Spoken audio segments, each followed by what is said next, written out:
ભાષા બોલતા થઈ ગયા, અલગ અલગ તાલુકામાં વિચરતા થઈ ગયા છે, પોતાને જ્યાં ઓટલો મળે ત્યાં રોટલો મળે, સંતોષ ત્યાં માન્યો.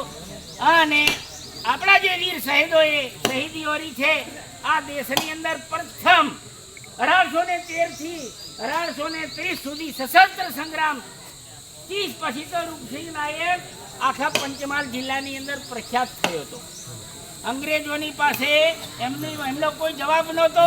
એના પછી આઝાદીની લડતમાં તો બીજા બધાય બહાર આવ્યા. તમને કહું, કોઈ દૂધ લઈને ડોલકી લેવા જતા હતા એ શૂરવીર ગણાઈ ગયા, કોઈ ઇન્કલાબ જીતાબાદ કર્યો તેણે પણ ગણાઈ ગયા. પણ વીર રાજા રૂપસિંહ નાયકે તો 1830ની સાલથી પ્રથમ કોમથી ચડાવવાળો માણસ. પણ એના પછી લગભગ 87 કે 95 વર્ષ પછી આઝાદી આવી એટલે આપણવાળાને ભૂલી ગયા. વત્તા વર્તમાનમાં જે સ્થિતિ સર્જાઈ કે ભાઈ નાયક એટલે એને સન્માન મળવું નહીં જોઈએ, નાયક એટલે નીતિનાથનો આ 13 હો ચાલતું હતું મિત્રો. એટલે આપણવાળાને શહીદી તરીકે કોઈ જાહેર કર્યા નહીં.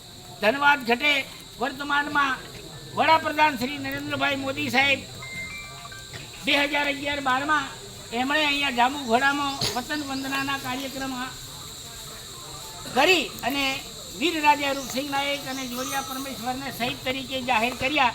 પરંતુ હજુ ગણ્યા ગોઠ્યા એટલા આપણે એટલા જ જાણીએ છીએ.